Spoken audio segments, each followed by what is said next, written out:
एक ब्राह्मण थे तो तीर्थ यात्रा करना चाहते थे, उनके लड़के थे पर उनकी ज्यादा आज्ञा नहीं पालन करते थे, तो सोचा कि बूढ़ा अकेले तीर्थ यात्रा कैसे कर पाऊंगा। तो एक गरीब ब्राह्मण का लड़का था, उससे कहा कि भैया तू इधर उधर नौकरी के लिए भटकता, अगर तू मुझे तीर्थ यात्रा करवा दे तो मैं तेरी खान पान की व्यवस्था और धनराशि भी दे दूंगा। ब्राह्मण ने कहा चलो अच्छा है, आपके साथ तीर्थों का भी दर्शन होगा। तो जहां जहां जाना चाहते थे उन जवान ब्राह्मण बूढ़े ब्राह्मण को ले गया, तीर्थ दर्शन कराती हो। जब ब्रजधाम आया तो उसको बहुत बुखार आ गया बूढ़े को। उसने बहुत सेवा की, जैसे मतलब माता अपने बच्चे की सेवा करती है, ऐसे सब सेवा की उस जवान ब्राह्मण ने। बड़ा द्रवित हुआ बूढ़ा ब्राह्मण, धनी ब्राह्मण था वो। तो गोपाल जी के दर्शन जब करने गया तो उसने कहा बेटा तुमने बहुत सेवा की है, तुम्हें क्या दे सकता हूं? मेरे एक बेटी है, बहुत सुंदर है बेटी और बहुत धन संपत्ति है, मैं तुम्हें दूंगा। बोले देखो बाबा तुम तो यहाँ बोल रहे हो, घर में तुम्हारे जवान लड़के हैं, हमारी पिटाई करेंगे। बोले हम गोपाल जी को साक्षी करके कहते हैं कि अपनी बेटी का ब्याह तुम्हारे से करवा दूंगा और संपत्ति भी दूंगा। बात हो गई। तीर्थ यात्रा करवा के जब घर पहुंचा तो बूढ़े की हिम्मत नहीं कि बात कर सके लड़कों के सामने, क्योंकि बेचारा गरीब ब्राह्मण का लड़का।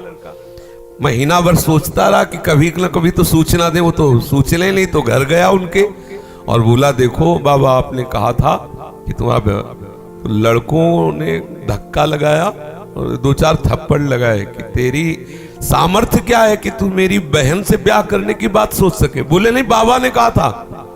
अब लड़कों की वो स्वरूप देख करके बाबा बदल गए। उनका हमें नहीं याद है कि हमने कुछ कहा था। अब उसने कहा अरे नहीं तुमने तो गोपाल जी के सामने कहा था। लोगों का हमें याद ही नहीं कि हमने तुमसे कुछ कहा है। पीट के भगा दिया। अब उस लड़के को इस बात का बुरा लगा कि तीर्थ यात्रा करके आया और कह रहा कि मुझे याद नहीं है। अब मैं अपनी तरफ से तो कहा नहीं था ब्याह करने की, और इसने हमारा अपमान भी करवाया, अब तो ब्याह करके ही रहेंगे। उसके जिद चढ़ गई। उसने पंचायत बुलाई और पंचायत में कहा कि इसने हमें तीर्थ यात्रा के लिए प्रेरित किया, तीर्थ यात्रा ले गया, मैंने इसकी सब सेवा की, इसने ठाकुर जी के सामने मेरे ब्याह की बात कही। तो बोले कोई और गवाही दो तब बात बनेगी। बोले गवाही में तो केवल हम ही और ये बुढ़ा और ठाकुर जी थे। तो बोले अब भाई गवाही तो दो में क्या, तुम जो कह रहे हो कि इन्होंने कहा वो कह रहे नहीं कहा, तो तीसरा चाहिए। वो तीसरे में तो ठाकुर जी थे। तो बोले अगर गवाही दे दें तो ब्याह हम जबरदस्ती करवा देंगे। पंचायत पहले लगती थी गांव में, जैसे होता है ना न्यायालय, तो छोटा मोटा न्यायालय समझो गांव का। पंच लोग जो निर्णय कर देते थे फिर वही होता था। तो बुढ़े से कहा तो बुढ़ा राजी हो गया, क्योंकि उसे पता था गोपाल जी थोड़ी आएंगे। उसने कहा अगर गोपाल जी कह दे पंचों के बीच में आके कि हाँ हमारे सामने ब्याह की बात हुई थी, तो अब किसी की बात नहीं मानेंगे, हम ब्याह कर देंगे। लड़के भी राजी हो गए, क्योंकि सबको पता था कि कोई ठाकुर जी मूर्ति थोड़ी चल के आएगी। और उसने मूर्ति नहीं माना था, उसने साक्षात ठाकुर जी माना था। आया वृंदावन और ठाकुर जी का शयन हो गया था। अब वहां से अब वो बहुत परेशान कि अब कल तक हम रुके फिर ठाकुर जी से बात करें, तो ऐसा। अब दरवाजा बंद थे, खटखटाया, क्योंकि उसके लिए मूर्ति थोड़ी है।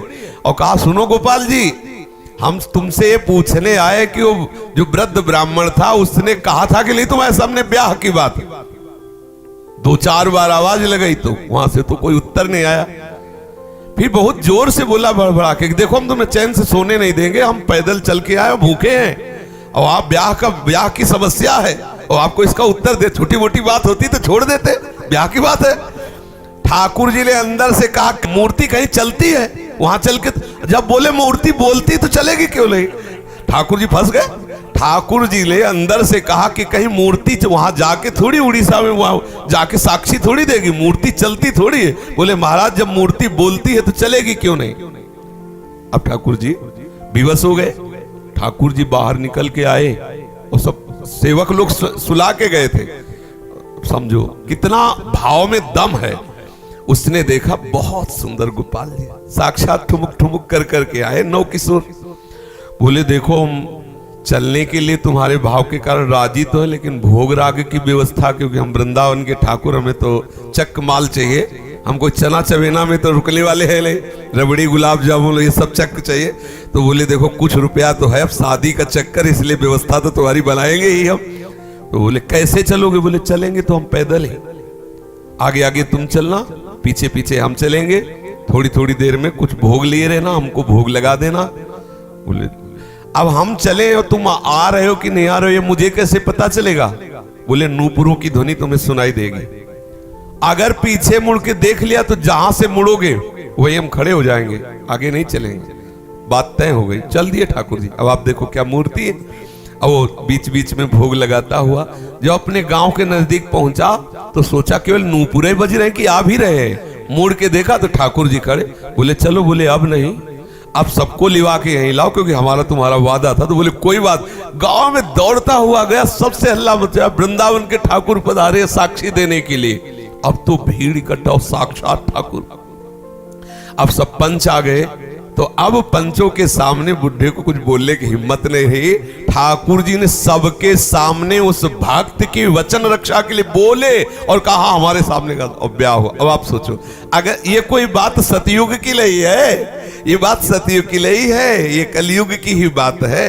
हमारी श्रद्धा, हमारा विश्वास, जैसी हम भावना, अगर ठाकुर को मान लिया कि मूर्ति है तो मूर्ति ही रहेंगे, अगर मान लिया कि हम भले नहीं समझ पा रहे लेकिन हमारे ठाकुर है तो एक दिन वो समझा देंगे कि वो ठाकुर है। जो छवि हम देख रहे हैं, राधा बाबा के पास भी ऐसी छवि थी। तो राधा बाबा से ठाकुर जी बात करते थे, ठाकुर जी मुस्कुराते थे और हमारे सामने छवि, क्योंकि हम उन्हें फोटो मानते हैं। कभी फोटो और ये बात ना माने कि मूर्ति वो साक्षात है, ऐसी भावना करे तो अनुभव में आने लगेगा कि ठाकुर साक्षात है।